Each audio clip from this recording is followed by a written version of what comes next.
इतना तो आप सभी लोगों जानते रहिए कि कोई भी इस समय का जो सामाजिक संगठन है, अपवाद रूप में भी अगर आप देखेंगे तो ऐसा नहीं मिलेगा कि जो क्या कहते हैं कि जो प्रगतिशील सामाजिक सुधार आंदोलन हो और वो समस्याओं का क्या कहते हैं कि समस्याओं का विरोध, समस्याओं का समर्थन करेगा, है ना। रूढ़िवादी संगठन है तो करेगा ही करेगा। तो अगर प्रगतिशील संगठन है तो सामान्यतः यह मान के चलिए कि उस समय की समाज की जो जितनी बुराइयां हैं उन बुराइयों का वो विरोध करेगा ही करेगा। और ब्रह्म समाज के जो सिद्धांत थे मोटे तौर पर केशव चंद्र सेन से प्रेरित थे, तो उन सारी बातों को इन्होंने रखा। आपको यहां से प्रीलिम्स, ये कभी नहीं पूछा जाएगा कि वेद समाज के योगदान को बताएं। प्रीलिम्स के स्तर पर यह जरूर पूछा जा सकता है कि वेद समाज की स्थापना किसने की या कौन कौन केशव चंद्र सेन से प्रभावित था, ये सारी बातें पूछी जा सकती हैं। फिलहाल आइए नेक्स्ट चर्चा करते हैं देव समाज। देव समाज 1887 में हुआ, लाहौर में स्थापित किया गया शिव नारायण अग्निहोत्री के द्वारा, और ये भी केशव चंद्र सेन से प्रेरित थे। यानी केशव चंद्र सेन ने आपने देखा कि कहीं ना कहीं अन्य आंदोलनों के लिए या अन्य लोगों के लिए, अन्य संस्थाओं के लिए भी प्रेरणा के स्रोत बने। फिलहाल हम लोग चर्चा करते हैं परमहंस मंडली की। परमहंस मंडली जो है आप देखेंगे कि 1849, 50, 1819, 1849 और 50 में इसकी स्थापना की गई। लेकिन फिलहाल पश्चिम भारत में, महाराष्ट्र में अगर क्षेत्रवार देखा जाए तो महाराष्ट्र में आंदोलन में समाज सुधार की बात होती है। और अगर महाराष्ट्र में समाज सुधार की चर्चा करेंगे तो सबसे पहला जो नाम आता है वो आता है आपका श्री गोपाल हरि देशमुख लोक हितवादी का नाम आता है। श्री गोपाल जी हरि देशमुख लोक हितवादी, प्रभाकर नाम से इन्होंने लेख लिखे। प्रभाकर, उससे शतपत्रे, इनके जो लेख थे वो स्पेशली राजनीतिक, सामाजिक और जो आर्थिक विसंगतियां थी उन पे भी इन्होंने कुछ लेख लिखे, शतपत्रे के नाम से जाने गए। बाद में गीता तत्व, सुभाषित, जातिभेद, इन सारे चीजों पर भी इन्होंने अपने विचार दिए। और जाहिर सी बात है जाति पाति, जो जाति के आधार पर जो भेदभाव हुआ करते थे उन सब की आलोचना किया लोकहितवादी ने, राइट। और फिर 1849 में, 49-50 में आप देखोगे परमहंस मंडली की स्थापना होगी। आत्माराम पांडुरंग, बालकृष्ण जयकर, दादोबा पांडुरंग। तो महाराष्ट्र में समाज सुधार में परमहंस मंडली की शुरुआत हुई। परमहंस मंडली से संस्थागत शुरुआत हुई। उसके पहले आप देखेंगे कि श्री गोपाल हरि देशमुख लोकहितवादी ने किया था। तो कंफ्यूजन नहीं होगा अगर आपसे यह प्रश्न पूछा जाए, समझ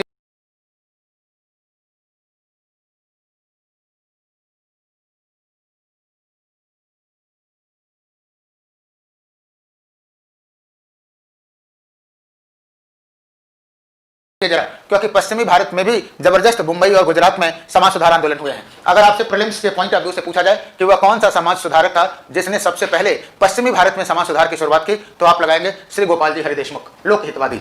बाकी शतपत्रे उनका था, प्रभाकर में उन्होंने लिखा, सुभाषित, जातिभेद, ये गीता तत्व, ये सब उनकी रचनाएं हैं। तो कभी स्टेटमेंट 1 और स्टेटमेंट 2 के हिसाब से पूछा जा सकता है, ये जानते रहिए। उसके बाद महाराष्ट्र में जिस संगठन का नाम आया वो आया परमहंस मंडली 1849 से 50 तक, 1849 से 50 तक। और परमहंस मंडली की जो स्थापना किया आत्माराम पांडुरंग, दादोबा पांडुरंग और बालकृष्ण जयकर ने किया। 1849 से 50 के बीच की बात है। इसके बाद प्रार्थना समाज की स्थापना हुई, डॉक्टर आत्माराम पांडुरंग ने किया। एमजी रानाडे भी इससे जुड़े। एमजी रानाडे के बाद प्रार्थना समाज काफी हाईलाइटेड हुआ। और फिलहाल केशव चंद्र सेन की प्रेरणा से बंबई में इसकी स्थापना हुई थी आत्माराम पांडुरंग के द्वारा। तो अगर आपसे पूछा जाए कि प्रार्थना समाज की स्थापना कहां हुई, तो बंबई में हुई। और किसने किया? आत्माराम पांडुरंग ने। आगे चल करके इसमें एमजी रानाडे ये भी इस संस्था से जुड़े।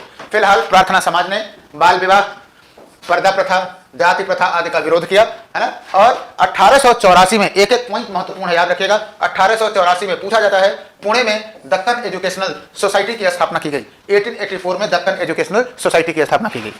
1891 में महाराष्ट्र में वीडोज रीमैरिज एसोसिएशन की स्थापना की गई। विधवा पुनर्विवाह के एक तरह से आप कह सकते हैं कि उससे पुनर्वास के लिए ये स्थापना की गई थी। 1899 में डी के कर्वे ने पूना में विडोज होम की स्थापना की। और 1906 में बंबई में इंडियन वुमेन यूनिवर्सिटी की स्थापना की गई। हर एक पॉइंट यहां से पूछा जाता है, चाहे वो वीमेंस यूनिवर्सिटी की बात हो, चाहे वो पूना में विडोज होम की बात हो, ये सारे फैक्ट्स जो है वो आपसे पूछे जाएंगे। तो प्रार्थना समाज में ये रहा।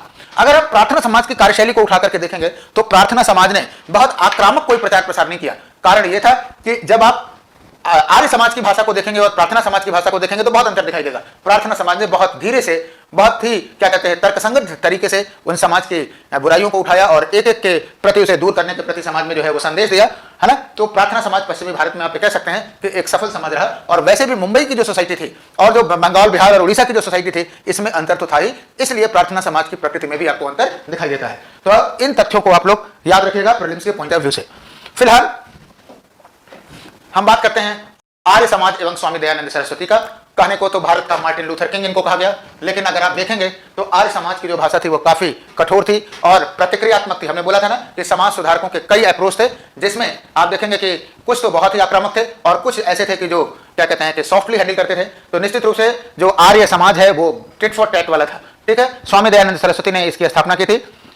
स्वामी दयानंद सरस्वती की जो वो है लाइफ प्रोफाइल है, उसके बारे में हम लोग को चर्चा करते हैं। 1824 से लेकर के 1883 तक रहे। जन्म इनका मोरबी जिला गुजरात में हुआ, है ना। बचपन का नाम इनका मूल शंकर था और 21 वर्ष की अवस्था में ये घर से बाहर हुए और स्वामी पूर्णानंद ने उन्हें दयानंद सरस्वती का नाम दिया। राइट, 1861 में ये स्वामी बिरजानंद से मथुरा में मिलते हैं और वहीं से इनके शिष्य हुए और फिर इन्होंने धर्म में जितने भी पाखंड आए हुए हैं उन सारे पाखंडों का क्या किया, खंडन किया और ये कहा कि वास्तव में भारतीय संस्कृति का जो मूल है, जो ओरिजिन है, वो क्या है। भारतीय संस्कृति की ओरिजिन वेद है और वेदों के बाद जितनी भी घटनाएं हुई हैं वो सारी क्या है, सब काल्पनिक है, सबने रूढ़िवादिता ही फैलाई है। इसीलिए इन्होंने उन सारे उसको रूढ़ियों को क्या किया, खंडन किया और ये नारा भी दिया कि वेदों की तरफ लौट जाओ। फिलहाल बिरजानंद से मिलने के बाद, शिष्य बनने के बाद, शिष्यत्व धारण करने के बाद 1863 में इन्होंने आगरा में पाखंड खंडनी पताका फैलाई और जाहिर सी बात है इसमें इन्होंने सारे जो रूढ़ियां थी उन रूढ़ियों को इन्होंने अस्वीकृत किया और उसे समाप्त किया। 1875 में बंबई में इन्होंने आर्य समाज की स्थापना की। स्थान जरूर जानते रहिएगा, आर्य समाज की स्थापना की और 1877 से लाहौर को मुख्यालय बनाया, उत्तरी पश्चिमी सीमा प्रांत।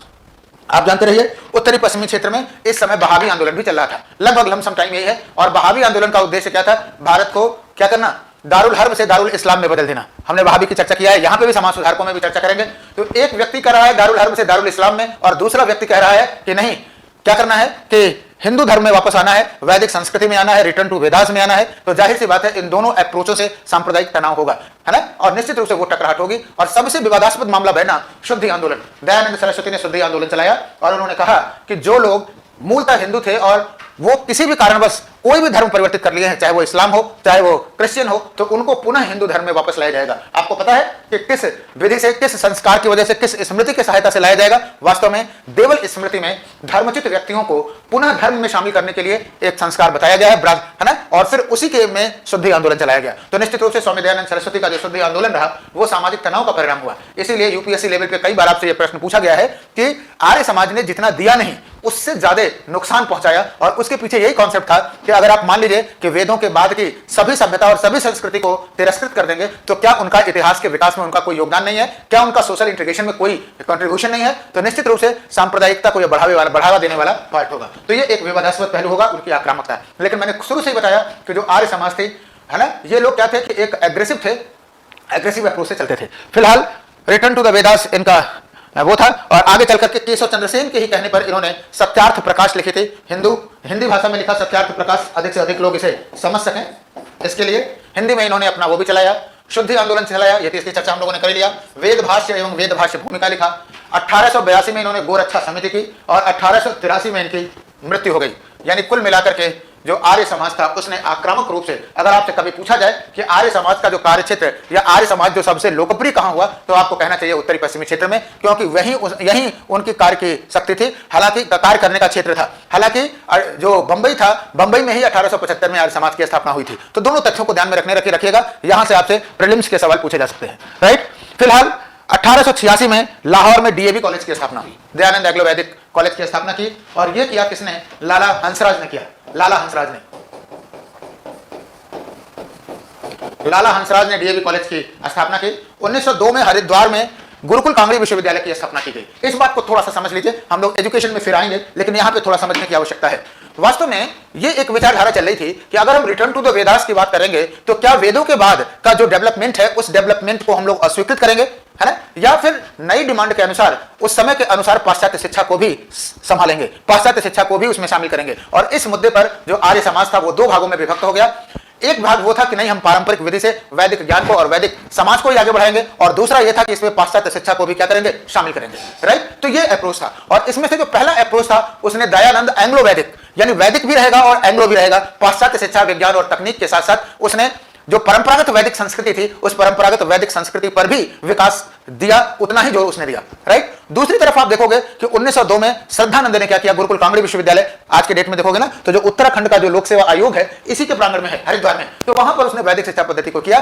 फिलहाल डीएवी जो मूवमेंट रहा या आर्य समाज का जो योगदान रहा, निश्चित रूप से आप कह सकते हैं कि आर्य समाज इस क्षेत्र में जो है शिक्षा के क्षेत्र में काम किया। आज भी पूरे देश में डीएवी की श्रृंखला है, शायद ही कोई ऐसा बड़ा शहर आपको मिले जहां पर डीएवी स्कूल स्थापित ना हो, है ना। तो आर्य समाज, सबसे बड़ी बात आर्य समाज की यह रही कि जो आर्य समाज के भवन बनाए गए उसने कर्मकांडों से रहित कर दिया और वैदिक शिक्षण पद्धति, वैदिक पद्धति के आधार पर जितनी परंपराएं थी उनके हिसाब से विवाह कराना, संस्कार कराना, है ना। तो जो कर्मकांड के नाम पे जो आडंबर फैल रहे थे उन सारे आडंबरों को क्या किया इसने, स्वामी दयानंद सरस्वती ने उसे अस्वीकृत कर दिया। ये आर्य समाज का एक बड़ा कंट्रीब्यूशन माना जाता है, क्लियर है। इसके अतिरिक्त आर्य समाज पहला ऐसा संगठन था जिसने हिंदुओं कह रहे हैं, जिसने पुरुषों और महिलाओं में कोई अंतर नहीं किया, क्योंकि आप जानते हो कि वैदिक युग में महिलाओं की स्वतंत्रता थी और उसी स्वतंत्रता के आधार पर, उसी पैटर्न के आधार पर आर्य समाज ने भी महिलाओं की स्वतंत्रता की किया और पुरुषों के बराबर उन्हें अधिकार दिया। तो ये भी एक आप कह सकते हैं कि माइंड ब्लोइंग कंट्रीब्यूशन था। श्योर। तो ये रहा आपका दयानंद सरस्वती। और आपको बात बताएं कि स्वदेशी स्वराज शब्द का जो प्रयोग है ये भी इन्होंने किया।